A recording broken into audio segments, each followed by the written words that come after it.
Hello there, you're watching Nightline. I'm Anita Wu. The headlines. No price increase for complete knockdown cars this year.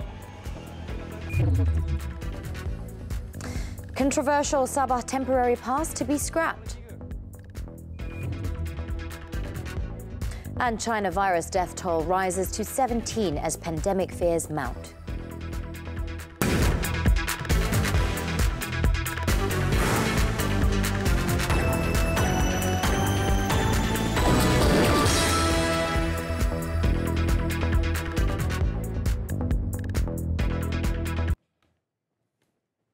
We begin with this story. A 45-year-old man was remanded for 3 days beginning Wednesday after he was caught on video driving against traffic flow along the NorthSouth Expressway on Saturday. The remand order was issued to facilitate police investigations into the case by the Seremban Lower Court Senior Assistant Registrar Rahimah Rahim. Seremban Police Chief Assistant Commissioner Muhammad Said Ibrahim said the suspect was nabbed at 8:30 p.m. on Tuesday at the Gombak Police Headquarters. The man was then brought to the Traffic Investigation and Enforcement Division of the Seremban Police Headquarters for questioning to find out the motive behind his actions. Initial urine tests showed he was not under the influence of drugs or alcohol. In the 2-minute 44 seconds video clip that went viral on social media, a black Perodua Beza was seen travelling northbound against the flow of traffic along the highway. It was understood that the incident occurred between the Port Dickson and Seremban toll plazas at 3:30 a.m. The case is being investigated under the Road Transport Act for reckless driving, which provides a maximum 5 years jail sentence and up to 15,000 ringgit fine if found guilty.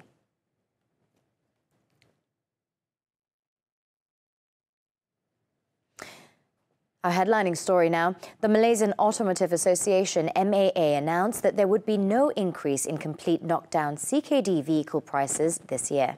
Its president, Dato' Aisha Ahmad, said the government has decided to absorb the differences for models affected by the new transparent open market valuation calculation, or OMV method, up to December 31st, 2020.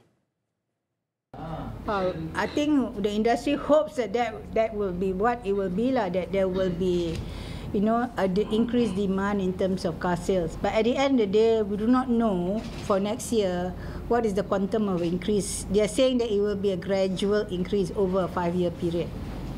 Over a 5-year period. It's not going to be this year and then next year all jump at the same time now. Right on my...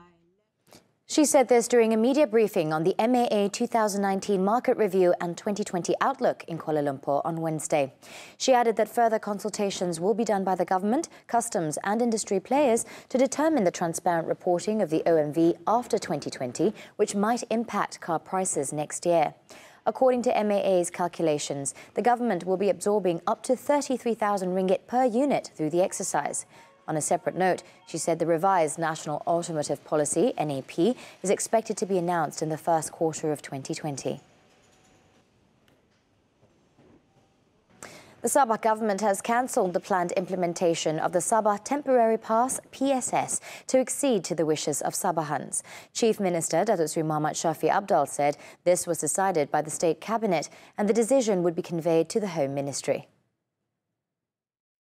Setelah melihat dan mendengar suara rakyat yang ada di peringkat bukan hanya pilihan raya kecil Kimanis Parlimen, bahkan juga pada keseluruhannya suara-suara yang telah diutarakan, suara rakyat yang ada, maka dengan itu Kabinet Negeri Sabah telah memutuskan supaya kita maklumkan kepada Kementerian Dalam Negeri selaku kementerian yang bertanggungjawab supaya membatalkan rancangan untuk meneruskan pelaksanaan PSS pada bulan Jun ini.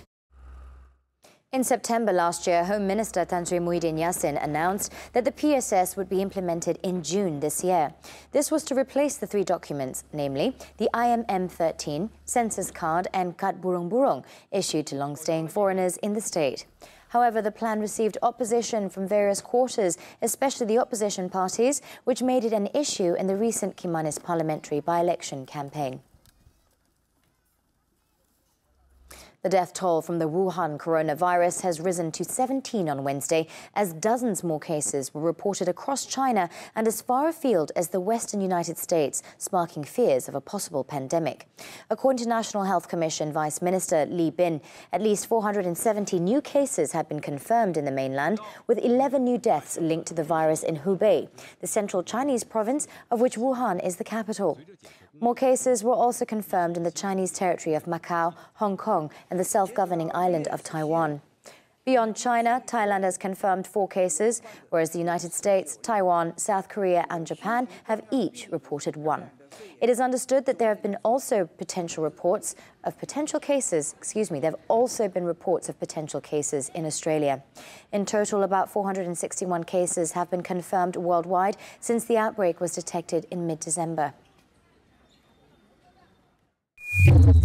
Meanwhile, China authorities have urged people to stop travelling in and out of Wuhan, the city at the centre of a new virus outbreak, adding that there is a possibility of viral mutation and further spread of the disease. With hundreds of millions of people travelling across China this week for the Chinese New Year holiday, the National Health Commission also announced measures to contain the disease, including sterilisation and ventilation at airports and bus stations, as well as inside planes and trains. Meanwhile, North Korea has temporarily banned foreign tourists from entering the country starting Wednesday as a precaution against the virus.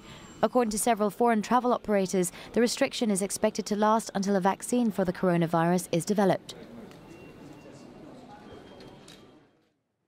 Back home, the Health Ministry said it would keep a close watch on the outcome of the World Health Organization's WHO emergency meeting, which would determine the next course of action for the country. Deputy Health Minister Dr. Lee Boon-chye said additional measures on preventing an outbreak in Malaysia would be announced soon. He said the 2019 NCOV coronavirus had the potential to turn into a serious infection that might spread to other countries, including Malaysia, if necessary actions were not taken. Thus, the ministry is on high alert and will announce additional measures as soon as possible. WHO's meeting on Wednesday would determine whether the outbreak constituted a public health emergency of international concern, and if so, what should be done to manage it. A senior delegation from the Palestinian resistance movement, Hamas, led by its chief Ismail Haniyeh, had an official meeting with Prime Minister Tun Dr. Mahathir Mohamad at his office in Putrajaya earlier on Wednesday. This was Haniyeh's first official visit to Malaysia, according to a statement issued by the Palestinian culture organisation Malaysia. The statement added that during the meeting, Haniyeh reviewed the current Palestinian situation, especially the latest Israeli violations against Jerusalem and the ongoing Israeli aggression on Gaza. The former Palestinian Prime Minister also stressed the importance of thwarting Israeli plans and praised Malaysia's support for his people. He also acknowledged the courageous Malaysian leadership for its support of the rights of the Palestinian people. On his part, Tun Dr. Mahathir reiterated his strong position in supporting the Palestinians and emphasised the need for a comprehensive strategy to strengthen the people. Bank Negara Malaysia's BNM Monetary Policy Committee, MPC, has decided to reduce the overnight policy rate, OPR, to 2.75% from 3% as a preemptive measure to secure improving growth trajectory amid price stability. It said downside risks remain due to geopolitical tensions and policy uncertainties in a number of countries. In its first monetary policy statement for the year, BNM said monetary easing across major economies in the second half of 2019 has helped ease financial conditions and is expected to continue to support economic activity. The central bank said this could cause a resurgence of financial market volatility and weigh on the global growth outlook. For the country's economy, BNM said latest indicators and supply disruptions in commodity-related sectors point to the moderate expansion of economic activities in the fourth quarter. For 2019, growth will be within the projected range, whereas for 2020, it is expected to gradually improve with continued support from household spending and better export performance. Overall investment activity is expected to record a modest recovery, underpinned by ongoing and new projects, both in the public and private sectors. Headline inflation is expected to average higher this year, from 0.7% in 2019, but is expected to remain modest. The Kuala Lumpur High Court on Wednesday allowed former Prime Minister Datuk Seri Muhammad Najib Tun Razak's application to call a handwriting expert to verify his signatures on some documents linked to his SRC International Syndrome Berhad trial. Justice Muhammad Nazlan Muhammad Ghazali held that under the law, an accused is entitled to procure and lead any relevant evidence of his choice in his defence.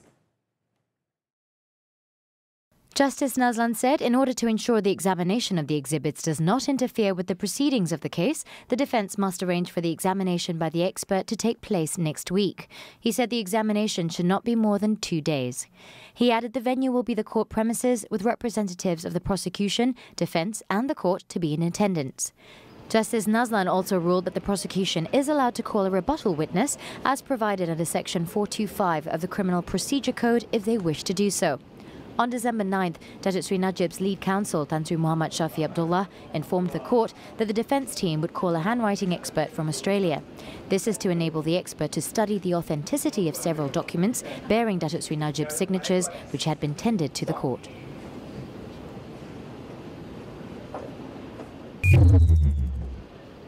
Meanwhile, Datuk Seri Najib has denied keeping former CEO turned fugitive Nik Faisal Arif Kamil in SRC International Sendirian Berhad to facilitate the movement of funds between accounts. The former Prime Minister testified that he is not stupid to make such a decision. This prompted lead prosecutor Datuk V. Sitambaram to reply that he had seen many very intelligent people ending up in court in his years of experience. Datuk Sitambaram then suggested that Datuk Seri Najib knew what was going on, as bank statements would have shown money from Ihsan Perdana Sendirian Berhad, an entity established to manage One Malaysia Development Berhad's corporate social responsibility programs, landing in his personal account.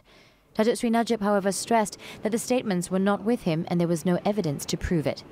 Nik Faisal was removed from the CEO post in 2014 for financial mismanagement but remained a member on the board of directors in the company. The hearing continues before Justice Muhammad Nazlan Muhammad Ghazali on Thursday.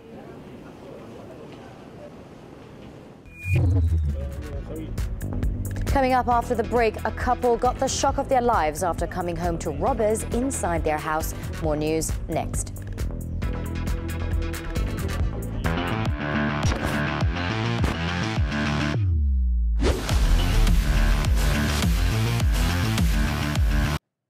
Welcome back, still on Nightline. Police have crippled a drug trafficking syndicate using the WeChat social app to sell ecstasy pills and drug-laced drinks. This was following the arrest of 2 local men and a Thai woman in 2 separate raids in Cheras and Kajang 2 days ago. Cheras Police Chief Assistant Commissioner Muhammad Mohsin Muhammad Zon said in the first raid, a 31-year-old man was arrested at a condominium in Taman Syamilan Perkasa at 10:50 a.m.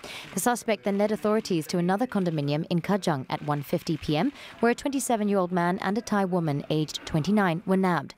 From both raids, police managed to seize 6.7 kilograms of powdery substance believed to be ecstasy, 1,802 ecstasy pills, 270 kilograms of ecstasy in liquid form, and 80 sticks of ganja-laced cigarettes. 420 bottles of soft drinks believed to contain drugs, as well as some jewellery, were also seized from the couple. Kita juga ada buat sitaan ke atas wang tunai dan kereta jenis personal. Kita ada buat sitaan. So nilai rampasan dadah lebih kurang RM788,700 Malaysia. Itu nilai anggaran nilai rampasan. Nilai sitaan harta RM26,300 Malaysia.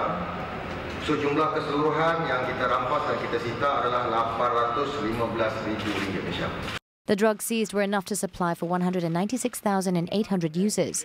It was believed that the syndicate also provided delivery services for customers in Kuala Lumpur, Johor Bahru and Pulau Pinang. All the suspects have been remanded to facilitate investigations under the Dangerous Drugs Act, which provides a mandatory death sentence upon conviction. A couple had the shock of their life when they returned home from their Chinese New Year shopping, only to find 2 robbers inside their house. The robbery occurred in broad daylight on Tuesday and was caught on the dashboard camera of their car. In the 2:20 p.m. incident, the victims arrived in front of their house and saw the front gates were opened while an unknown silver Mazda SUV was parked in their car porch. They then realized that their house was being broken into and the intruders were still inside before starting to shout for help from their neighbors. Upon realizing the homeowner's return, the culprits, who were wearing face masks, quickly scrambled into their vehicle. They then rammed twice into the couple's car, which was blocking their escape, pushing it back before speeding away from the scene. Among the victims' belongings that were stolen by the suspects included a gold ring, laptop, mobile phone, camera, several bottles of whiskey and 2,600 ringgit worth of foreign currency. Police said the license plate number used on the suspect's vehicle was fake. The case is being investigated under the penal code for causing mischief and damage amounting to 25,000 ringgit, as well as trespassing and housebreaking.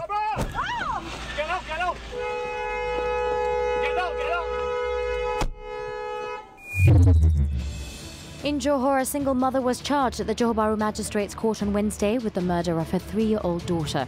Nurul Shamira Mazlan, 22, nodded her head, indicating that she understood the charge when it was read to her before Magistrate Rashida Bahrum. However, no plea was recorded. The woman, who is unemployed, was accused of abusing and killing Nur Shahana Abdul Qudus at an apartment unit in Kempas between January 5th and 11th. She was charged under Section 302 of the Penal Code, which carries the mandatory death penalty upon conviction. The court then set February 24th for mention of the case. Over in Kuantan, Pahang, a man believed to be of unsound mind was charged in the magistrate's court with killing a senior citizen 2 weeks ago. The accused, 32-year-old Muhammad Afif Safi, was charged with murdering Radin Ambo Hassan, 70, in the compound of the Al-Khariyah Mosque at the 7th mile, Jalan Kuantan, Gambang. The accused was charged under Section 302 of the Penal Code, which carries the mandatory death penalty if found guilty. Magistrate Najwa Hashim ordered the accused to be sent to Permai Hospital in Johor for mental observation. The accused, a holder of a disabled person's card, is listed as mentally handicapped in the card. Najwa also fixed February 21st for re-mention of the case.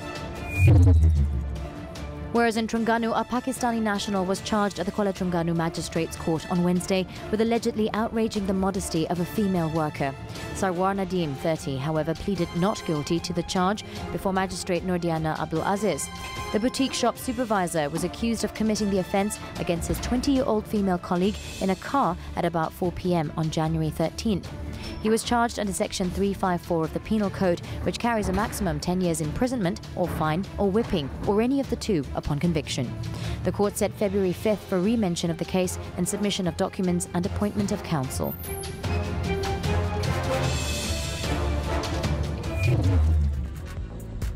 Still to come on Nightline, Australia evacuates parts of Canberra as bushfire conditions return. Stay tuned.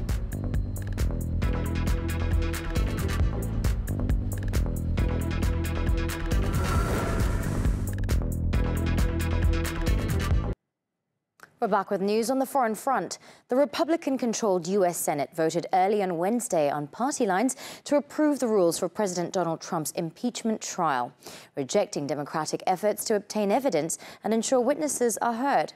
With Republicans banding together, the Senate voted 53-47 to adopt the trial plan proposed by Senate Majority Leader Mitch McConnell, which allows opening arguments from House lawmakers prosecuting the case to begin later in the day.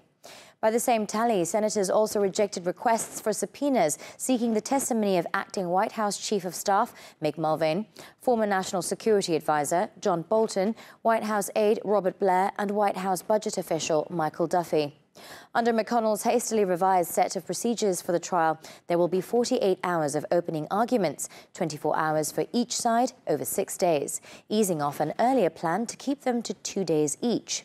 It also allows the House's record of the probe to be admitted as evidence. Residents of the Australian capital, Canberra, were evacuated on Wednesday after a bushfire broke out near the airport as searing temperatures returned, ending a few days of respite, and the number of out-of-control blazes surged in the southeast. Roads were closed and the authorities told people to leave or stay away from suburbs east of Canberra, as photos posted on social media showed grey smoke billowing above the city's suburbs. So far, there were no reports of injuries or damage.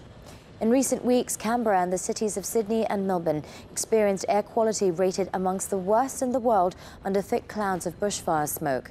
Since September, hundreds of wildfires in Australia have killed 29 people and an estimated 1 billion native animals, while incinerating 2,500 homes and a total area of bushland larger than the size of Austria. Firefighters have taken advantage of rain and milder temperatures in the past week to contain blazes, but the respite ended on Wednesday when high temperatures and winds returned.